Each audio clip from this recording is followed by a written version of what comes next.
After storming the 16-bit era, Sega emerged as a titan, challenging its fearsome nemesis Nintendo in a legendary clash of gaming giants.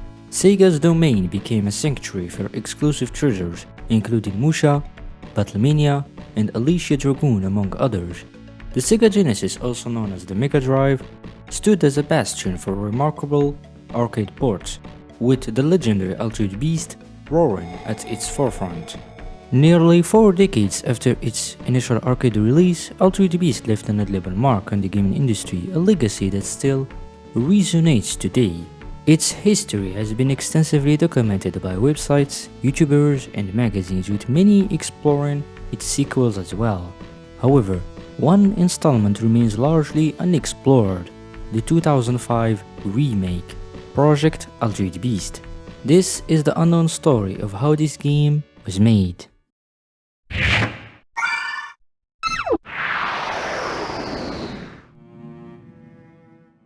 With the dawn of the new 3D era knocking on the door, Sega had to respond. They resurrected some of their dormant IPs, transforming classics like Shinobi into 3D, evolving Sonic for a new generation, and birthing new IPs like Jet Set Radio, Billy Hatcher, and Skies of Arcadia. However, some of their classic IPs like Victor Man didn't survive the transition and were cancelled early in development. This time around, while looking for a potential action game to release on the PS2, Makoto Uchida, creator of the original Altered Beast, decided to revive the IP for the new generation.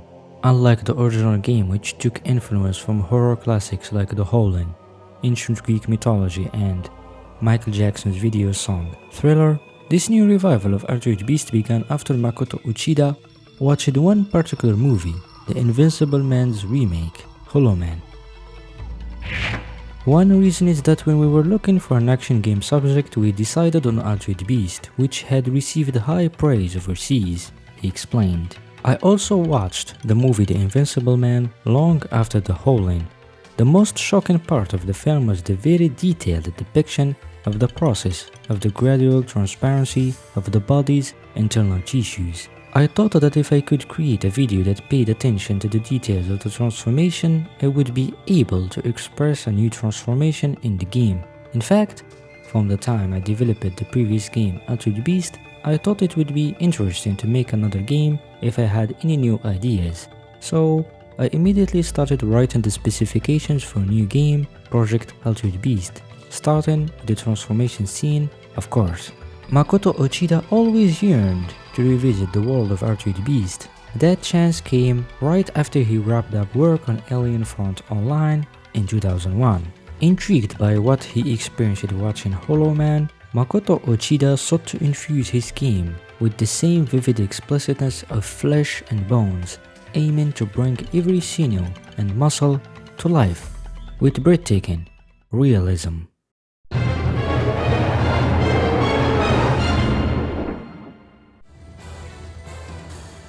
Work on the game began in early 2001, but after realizing that the costs and manpower needed to complete the remake would be immense, development came to a halt for a few months. In their quest to find a solution to finish Project Altered Beast, Makoto Uchida and Shinjiro Okamoto traveled to China. When I was looking for a solution, I heard that there was an opportunity to establish a development company in China. I told my boss that I would go if I was told to go, but he said, then go.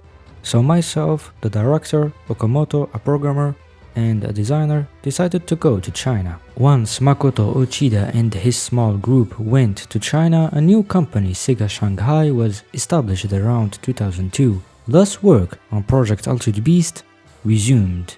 In 2002, we established Sega Shanghai and continued the development of Project Altered Beast in collaboration with the Japanese side.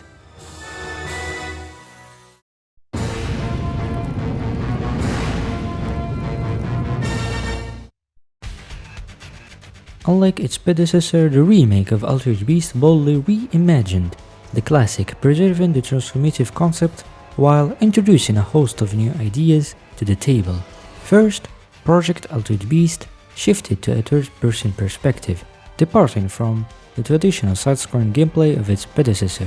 The remake embraced an action combat system akin to mini beat-em-ups, allowing players to enhance their characters, execute combos, and decimate hordes of enemies on screen.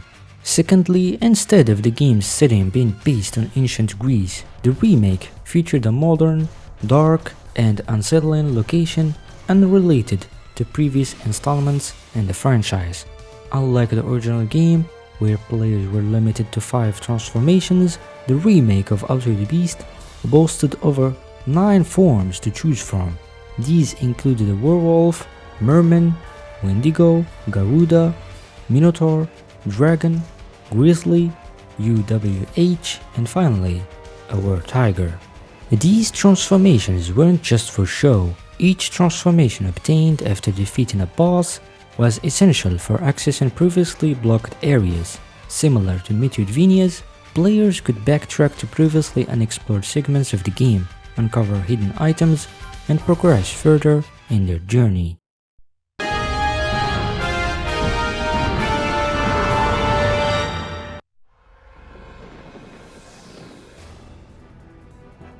I have finished this game a couple of times now, and I don't think it deserves to be lumped as one of the worst games ever. In fact, I think this remake was okay, but not perfect.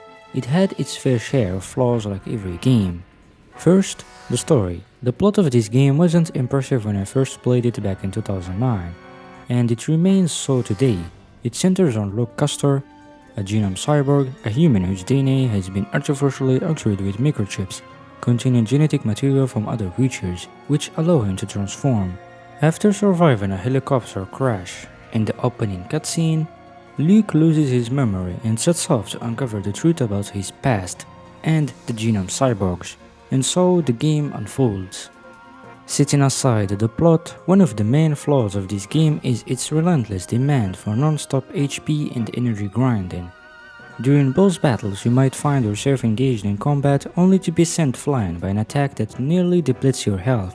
Left with no choice, you must tirelessly defeat every enemy in your path to recover HP and also the energy that lets you transform. Should the boss strike you again, you repeat the process. The combat lacks depth, reducing it to a repetitive cycle of button mashing, dodging, evading, and surviving each encounter with a boss. Perhaps the developers intended the game to be a viscous spectacle of carnage and blood splattering everywhere, which suits regular enemy encounters well. However, boss fights could have benefited from a different approach to added variety and depth to the gameplay. Another issue lies with the camera. While most transformations in the game didn't pose a problem for me, I must admit that the Garuda and the Merman segments could have greatly benefited from an improved camera system. Perhaps a lock-on feature or even a first-person mod could have mitigated these issues. Also, for a 2005 game, the absence of a lock-on system was peculiar, especially since many Sega games released before Project Altered Beast included this feature, but this game did not. All in all, the selling points of this game were its well-executed transformation animations, intense violence, hordes of enemies to bash through, and a great selection of soundtracks. However, its undeniable flaws like the camera, lack of lock-on system, and the constant grinder for HP and energy ultimately put the game down.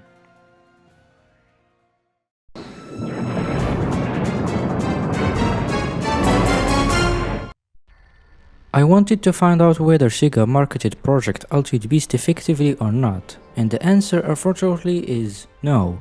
The game was showcased at Sega's booth during E3 2003 alongside other titles like Otoji, Billy Hatcher and the Giant Egg, Nightshade, Headhunter, and Sonic Heroes. Visitors had the chance to experience a demo of the reimagined Altered Beast ahead of its final release. After watching some E3 footage, I noticed several differences between the demo and the game's final version. For example, the attack animations for the werewolf and protagonist Luke were different. The HUD was also different with changes to the HP and energy bars, and the Wendigo transformation had an entirely different design. It seems much of what was presented at E3 was reworked for the final release. However, without access to the prototype, it's impossible to fully assess the extent of these changes or determine what might have been improved and what might have not. I have read 7 magazines to find out how Sega marketed Project Altered Beast, only to be shocked by the results. The game had a mere 2 print ads, one found in the UK PlayStation magazine and another flyer I stumbled across on Yahoo's website. That was it. This was the extent of Sega's marketing effort for Project Altered Beast in Japan and Europe. There were no TV commercials to speak of, though a promotional video was released detailing the various transformations in the game. Still, the lack of a broader marketing push was staggering, and this begs a question: did Sega even want to sell this game?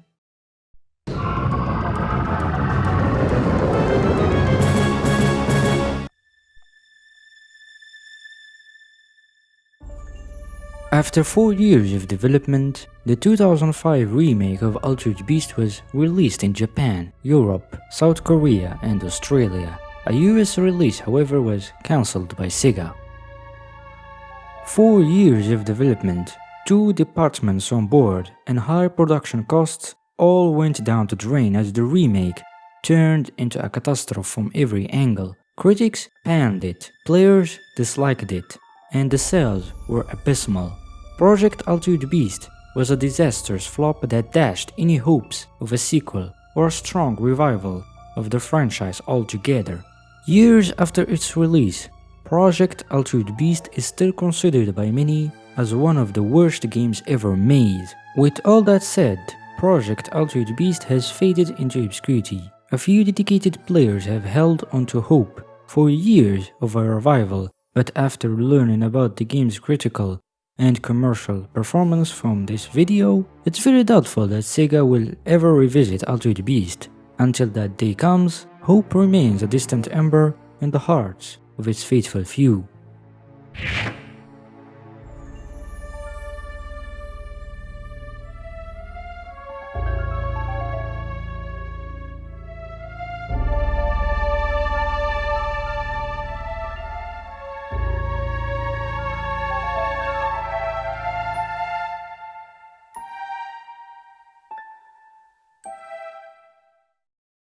It's you against the world.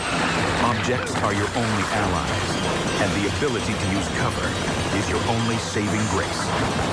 Kill switch. Rated T for teen.